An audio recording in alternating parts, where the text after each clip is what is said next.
Once upon a time, there was a very powerful king. His name was Elior, sovereign of a vast kingdom where the fields turned golden in summer.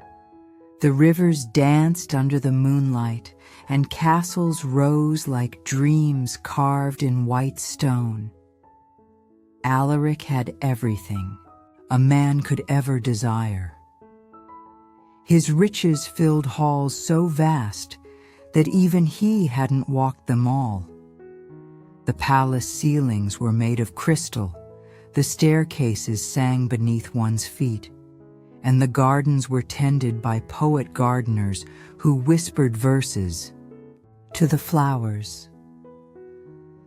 But there was one thing the king no longer had: joy. His eyes, once bright and full of wonder, now wandered empty. The bards' songs echoed through the corridors in vain. The people's dances, which once made him smile with pride, had become nothing more than meaningless movements to his weary gaze. The king was ill, not with fever or wounds, but with a sadness no one could name. The royal physicians came. Then came the foreign ones, with bags full of herbs, complicated words, and fragile promises. Wizards from distant lands arrived next, blowing colored dust into the air and chanting soft enchantments. Even the wisest counselors tried their best, offering whispered solutions. But the king, seated high upon his golden throne, only sighed. And then silence fell, a silence that wrapped everything like a veil: the shuttered windows, the cold hallways, and the hearts of the people who no longer heard the laughter of their king. And so this story begins. Amid the sadness that filled the palace, only one figure walked calmly: the counselor Elior. As old as the oldest bells in the royal chapel, Elior had hair like mist and eyes that seemed to have witnessed every morning the world had ever known. He was more than a counselor. He was a quiet compass for the king, a steady guide since the days of youth. On a cloudy morning, when even the birds seemed hesitant to sing, Elior asked permission to sit beside the throne. The king nodded with a slow gesture. "Your Majesty," he said gently, "allow me to bring you a story instead of a remedy. For sometimes what sickens the soul cannot be cured with herbs, but with journeys." The king said nothing, but he didn't tell him to be silent either. "There is an old legend," Elior continued, "as ancient as the stones in our walls. It says that if a man wears the shirt of the happiest person in the world, his sadness will vanish like mist beneath the sun." The king slowly lifted his gaze. "And where is this shirt?" "No one knows for certain. It doesn't shine. It's not embroidered with gold. But it belongs to the happiest soul living in this world. Find it, and you will find the cure." A faint tremble moved through the king's fingers. It wasn't quite hope, but it was a breath, a spark. "Send the messengers," he murmured. "Bring me this shirt, no matter the cost." And so a new quest began. The next morning, after Elior's counsel, the palace bells rang with a new purpose. The great doors opened, banners lifted in the breeze, and 4 riders were chosen. Not the strongest, but the wisest, the most sensitive, the ones most attuned to the signs of the soul. They set off in different directions, carrying with them a single command: find the shirt of the happiest person in the world. The first rider rode toward the snow-covered mountains where the silent monks lived. The second rode south to the great ports where merchants smiled over goblets and deals. The third ventured into the desert, seeking among the nomads the wisdom carried by the wind. And the fourth chose the simplest road, the one that led to the small villages hidden among the green hills. The king remained in his tower, watching the banners disappear into the horizon. In his chest, a heavy shadow still lingered, but alongside it, a thread of hope. In the throne room, Elior wrote in silence. He knew the answer would not be found only in the shirt, but in the journey itself, as with every true truth. The first messenger returned in less than a moon. He came from the mountains, his white cloak covered in frost. "Your Majesty," he said, bowing before the king, "I found monks who live in silence and prayer. They are serene, yes, but when I asked if they were happy, the eldest only smiled and said, 'Happiness does not visit us. We have let go of it, just as we let go of suffering.'" The king gave no reply. He simply lowered his eyes. Soon after, the second rider returned. He carried the scent of the sea and pockets empty of gifts. "I went to the southern ports. I saw feasts, laughter, gold, and dancing. I asked the wealthiest man in the city if he was happy. He laughed, then drank until he forgot my name.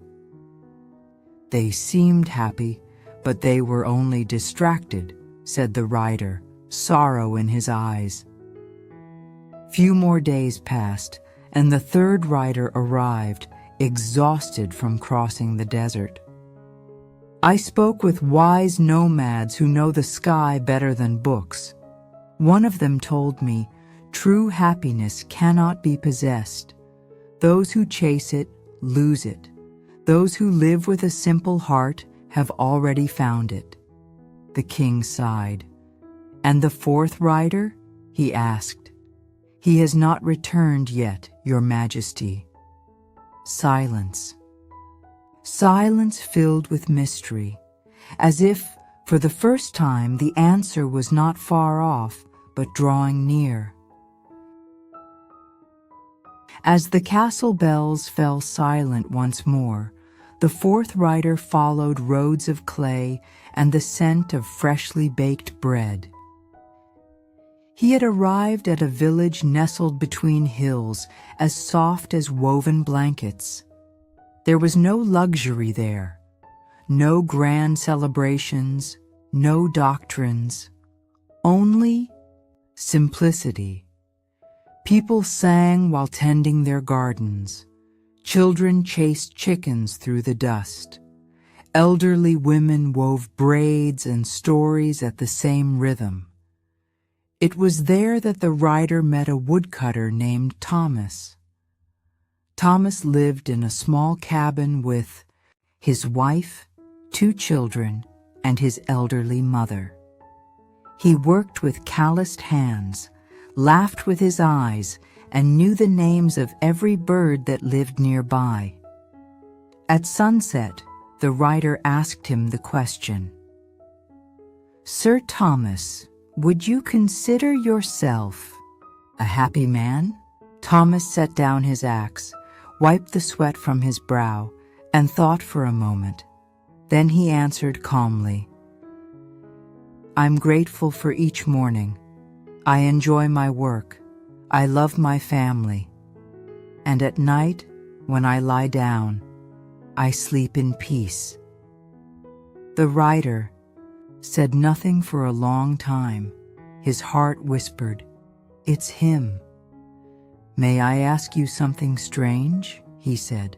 "May I take your shirt to my king?" Thomas laughed, a laugh light as a dry leaf on the wind. "Well, you see, I don't wear a shirt.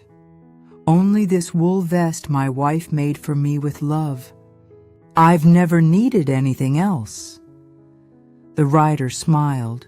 He understood now, and he returned to the palace, carrying with him an answer no one expected. It was late afternoon when the castle gates opened once again. The fourth rider appeared, rising. From the road's dust, his face sunburned and his eyes glowing with quiet light. Before the king, he knelt. "Your Majesty, I found the happiest man I have ever known, but he had no shirt." The court fell into silence. The king raised his brows, surprised. "What do you mean?" he asked, almost in a whisper. "He lives in a simple hut, works with his hands, loves his family, sleeps in peace. He has no riches, no titles, not even a shirt, but he holds something your Majesty has lost, something that can't be bought. With gold. Contentment." The words lingered in the air like the scent of something ancient and precious. The king did not reply right away. He simply lowered his eyes, feeling something he hadn't felt in a long time, a soft warmth in his chest. Perhaps the beginning of a smile. Later that evening, the king summoned Elior to the palace balcony. Night had fallen gently, the gardens were quiet, and the torches cast dancing shadows along the marble columns. "He didn't have a shirt, Elior," the king said in a low voice, as if confessing a secret. "I suspected he wouldn't," Elior replied with a soft smile. "Happiness, my lord, doesn't wear a uniform. It lives in the skin of the soul, not in the fabric we wear." "But how can someone be happy like that? Without luxuries, without power, without guarantees?" Elior looked up at the sky, where the stars were beginning to appear one by one. "Because he holds what your Majesty has forgotten. He lives in the present. Every morning he gives thanks. Every night he rests in peace. He doesn't chase happiness. He simply is." The king fell silent for a long moment. Then he said, "I want to meet this man." The next day, the king did something he had never done before.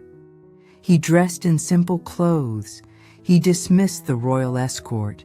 He asked only the fourth rider to guide him. They walked together for 3 days, crossing villages, rivers, and wide open fields. The king smelled the earth, heard the songs of birds, felt the ache in his feet, and for the first time in many years, he felt alive. When they arrived at the village, Thomas was heading into the woods, axe resting on his shoulder. He saw the king, the golden king whose face lived only on coins, standing before his wooden cabin. With no fear, he bowed respectfully. King reached out his hand. "I came to say thank you," he said, and to learn." Tomas smiled. "Then come in. The bread is warm and the tea's almost ready."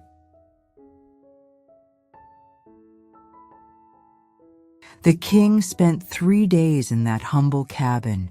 He helped chop wood. He played with the children. He sat at the table with Tomas's wife, who smiled with her eyes. He listened to stories from the elderly mother, who still remembered the days of war. He slept on a straw bed. He dreamed of fields, and he woke up in peace. Before leaving, he said to Tomas, "You don't own a shirt, and yet you have everything. You are not a king, but you carry a throne in your heart." Tomas simply replied, "Whoever carries gratitude in their chest carries an entire kingdom inside." The king returned to his palace. But something in him had changed. He did not trade his throne for a cabin. He did not throw away his crowns, but he began to see everything with new eyes. He ended the empty celebrations. He gathered the people in the square to hear simple songs. He opened the palace to children. He turned the royal gardens into a place where the elderly could walk in the sun. And every morning, before sitting on the throne, he walked barefoot through the palace halls, just to remember the dirt road. Thor, wooden cabin, and the lesson he learned from a man with no shirt. They say that many years later, when the king passed away in old age, he asked for no jewels, no scepters at his bedside, only a dry leaf tucked between the pages of an old notebook. It was from the forest where he had met Tomas. Next to it, written, in his own hand, "The shirt of happiness does not exist, but the soul that is grateful wears light." And so, the one who once lost all joy died in peace, a king to his people, a king to himself. True happiness is not clothed in fine fabric, nor hidden in the vaults of a palace. Sometimes those who have the least feel the greatest gratitude.